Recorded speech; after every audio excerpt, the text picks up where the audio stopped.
मल्लिकार्जुन ज्योतिर्लिंग का इतिहास। त्र्यंबकम यजामहे सुगंधिं पुष्टिवर्धनम उर्वारुकमिव बंधनान् मृत्योर्मुक्षीयमामृतात्। नमः शिवाय नमः शिवाय नमः शिवाय। आज हम आपको भारत के तीर्थ धाम मल्लिकार्जुन ज्योतिर्लिंग के बारे में बताएंगे। अभी तक आपको हमारी जानकारी और वीडियो अच्छे लगे हो तो कृपया पहले चैनल सब्सक्राइब कर लो और शेयर करो। भगवान शिव के 12 ज्योतिर्लिंगों में से मल्लिकार्जुन ज्योतिर्लिंग द्वितीय ज्योतिर्लिंग है। मल्लिकार्जुन ज्योतिर्लिंग आंध्र प्रदेश के कृष्णा जिले में स्थित है। यह मंदिर कृष्णा नदी के तट पर शैल पर्वत पर स्थित है। इसे श्री शैल पर्वत भी कहा जाता है।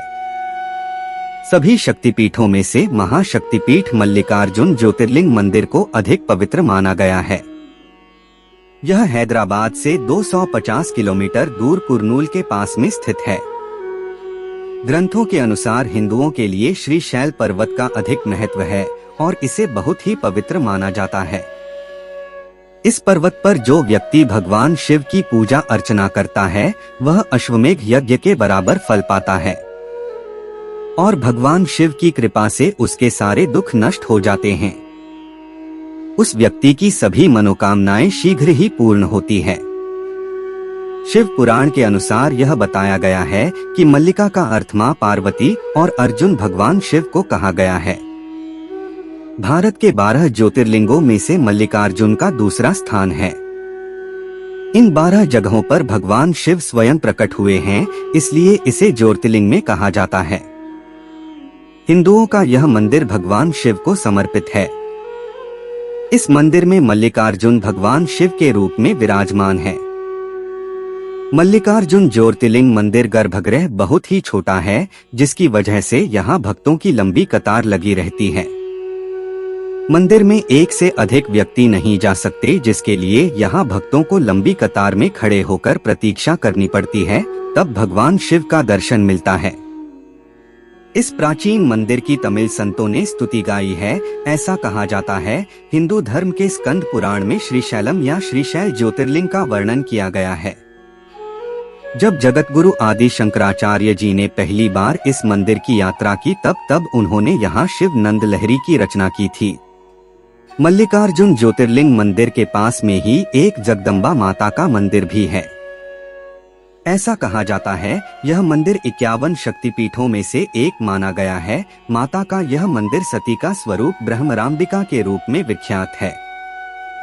पुराण के अनुसार ऐसा कहा गया है, जब माता सती ने यज्ञ में कूदकर अपने प्राणों की आहुति दी थी तब भगवान शिव क्रोधित होकर प्रचंड रूप में माता सती के मृत शरीर को उठाकर पूरे ब्रह्मांड का चक्कर लगाने लगे। उस समय जहाँ जहाँ माता की शरीर का अंग गिरा वह स्थान शक्तिपीठ कहलाया जाने लगा।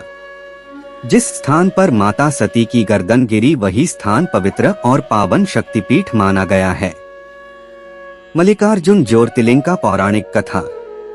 भगवान शिव और पार्वती के 2 पुत्र हैं, जिनका नाम गणेश और कार्तिकेय है। एक दिन भगवान गणेश और कार्तिकेय विवाह के लिए आपस में झगड़ रहे थे और झगड़ते झगड़ते अपने माता पिता के पास झगड़ा सुलझाने के लिए गए। भगवान शिव और पार्वती जी ने झगड़े का कारण पूछा, तब उन्होंने बताया कि पहले किसका विवाह होगा, इसी विषय में झगड़ा हो रहा है।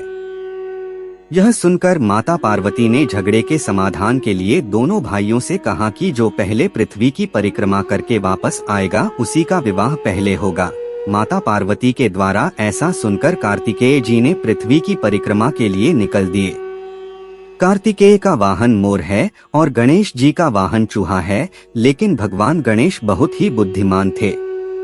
जब कार्तिकेय परिक्रमा के लिए वहां से चले गए तब गणेश ने कुछ विचार किया। उसके बाद फिर अपने माता पिता से एक स्थान पर बैठने का आग्रह किया। उसके बाद अपने माता पिता का 7 बार परिक्रमा किया, जिससे पृथ्वी की परिक्रमा से मिलने वाले फल की प्राप्ति की और शर्त जीत गए।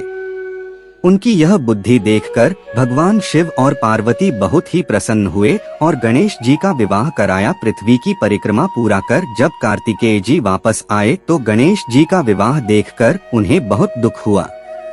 तब उसी समय कार्तिकेय जी ने अपने माता पिता के चरण छूकर वहां से चले गए। जब माता पार्वती और भगवान शिव को पता चला कि कार्तिकेय जी नाराज होकर चले गए, तब उन्होंने नारद जी को मनाने के लिए भेजे और कहा कि कार्तिकेय जी को मनाकर घर वापस लाएं। क्रौंच पर्वत पर नारद जी कार्तिकेय जी को मनाने पहुँचे और मनाने का बहुत प्रयत्न किया। कार्तिकेय जी ने नारद जी की एक न सुनी। अंत में निराश होकर नारद जी वापस चले गए और माता पार्वती और भगवान शिव से सारा वृत्तांत सुनाया। यह सुन माता पार्वती भगवान शिव के साथ क्रौंच पर्वत पर कार्तिकेय जी को मनाने पहुंची। माता पिता के आगमन को सुन कार्तिकेय जी 12 कोस दूर चले गए। तब भगवान शिव वहां पर ज्योतिर्लिंग के रूप में प्रकट हुए और तभी से वह स्थान मल्लिकार्जुन ज्योतिर्लिंग से प्रसिद्ध हुआ। ऐसा कहा जाता है कि वहां पर पुत्र स्नेह में माता पार्वती हर पूर्णिमा और भगवान शिव हर अमावस्या के दिन वहां आते हैं। इस स्थान पर माता सती का एक अंग गिरने से यह स्थान शक्तिपीठ भी कहा जाता है। यहाँ मंदिर में महालक्ष्मी के रूप में अष्टभुजा मूर्ति स्थापित है। यह स्थान बहुत ही पवित्र माना गया है। यहाँ भक्तों की लंबी कतार दर्शन के लिए लगता है। मल्लिकार्जुन ज्योतिर्लिंग का महत्व। मल्लिकार्जुन ज्योतिर्लिंग भारत के आंध्र प्रदेश में शैल पर्वत पर स्थित है। इस विशाल पर्वत को दक्षिण का कैलाश भी कहा जाता है। शैल पर्वत से निकलने वाली कृष्णा नदी के तट पर मल्लिकार्जुन ज्योतिर्लिंग स्थित है। मल्लिकार्जुन ज्योतिर्लिंग का वर्णन महाभारत, शिव पुराण आदि धार्मिक ग्रंथों में किया गया है, जिसके अनुसार यहाँ दर्शन करने मात्र से अभीष्ट फल मिलता है। पुराणों के अनुसार ऐसा कहा जाता है कि शैल पर्वत पर सच्ची श्रद्धा से पूजा अर्चना करने से अश्वमेघ के बराबर फल की प्राप्ति होती है और यहाँ आने मात्र से सभी भक्तों के कष्ट दूर होते हैं। 51 शक्तिपीठों में से एक शक्तिपीठ यह भी है। यहाँ एक जगदम्बा माता का मंदिर भी है और यहाँ सावन के महीने में भक्तों की अधिक भीड़ लगती है। दर्शन के लिए यहाँ भक्तों की लंबी कतार में लाइन लगती है। मल्लिकार्जुन ज्योतिर्लिंग जाने के लिए यदि आपने हवाई मार्ग का चुनाव किया है तो हम आपको बता दें कि श्रीशैलम के लिए उड़ानें सीधे उपलब्ध हैं, लेकिन उड़ानें नियमित रूप से नहीं हैं।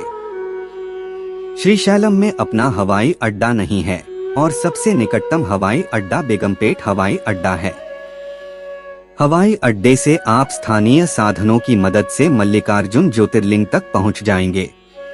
अगर आपने मल्लिकार्जुन ज्योतिर्लिंग जाने के लिए ट्रेन का चुनाव किया है तो हम आपको बता दें कि श्रीशैलम का अपना रेलवे स्टेशन नहीं है। श्रीशैलम का सबसे निकटतम railway station Markapur railway station है। स्टेशन से आप यहां के स्थानीय साधनों की मदद से अपने गंतव्य तक पहुंच जाएंगे। यदि आपने सड़क मार्ग के जरिए मल्लिकार्जुन ज्योतिर्लिंग जाने की योजना बनाई है तो हम आपको बता दें कि यह स्थान सड़क मार्ग के जरिए बहुत अच्छी तरह से जुड़ा हुआ है। आप बस या टैक्सी आदि के माध्यम से यहां तक पहुंच जाएंगे। महादेव के आशीर्वाद आप सब पर बने रहे। हर हर महादेव। ऐसे ही पौराणिक इतिहास और धार्मिक बातों को जानने के लिए हमारा भजन कीर्तन चैनल देखते रहे। आगे भी ऐसे वीडियो आते रहेंगे। देखने के लिए लाइक करें, शेयर करें, सब्सक्राइब करें। हर हर महादेव।